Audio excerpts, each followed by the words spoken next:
Hello, നമസ്കാരം. ഇത് തൃപ്പൂണിത്തുറ ശ്രീ പൂർണ്ണത്രയീശ ക്ഷേത്രമാണ്.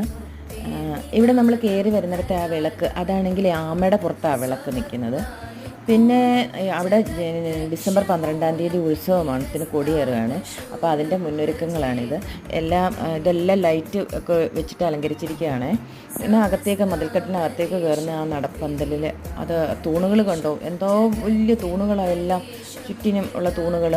പിന്നെ അതിൻ്റെ മേൽക്കൂര കണ്ടോ, മേളിൽ എല്ലാം ചിത്രപ്പണികളാണ്. ആ പന്തലിൻ്റെ മേളെല്ലാം ചിത്രപ്പണികൾ. ഇതാ പന്തലിൻ്റെ മേളിലുള്ളതാണ് അത്. പിന്നെ ചുറ്റിനും നല്ല സ്ഥലം, ഒരുപാട് സ്ഥലമുണ്ട് കേട്ടോ. അത് ഞാൻ അടുത്ത വീഡിയോയിൽ കുറച്ച് ഇടയൊക്കെ കാണിക്കാം. ആ കെട്ടിടങ്ങളൊക്കെ കണ്ടോ, പണ്ടത്തെ കെട്ടിടങ്ങളുമായിട്ടൊക്കെ അങ്ങനെ ചുറ്റിനും അങ്ങനെയാണ്. പിന്നെ അതിൻ്റെ ഒരുക്കങ്ങളാണ്. അതിനകം മൊത്തം അലങ്കരിക്കുക, പന്തലിട്ട് അലങ്കരിക്കുക, പണി നടന്നുകൊണ്ടിരിക്കുക എല്ലാത്തിൻ്റെയും ഉത്സവത്തിൻ്റെ.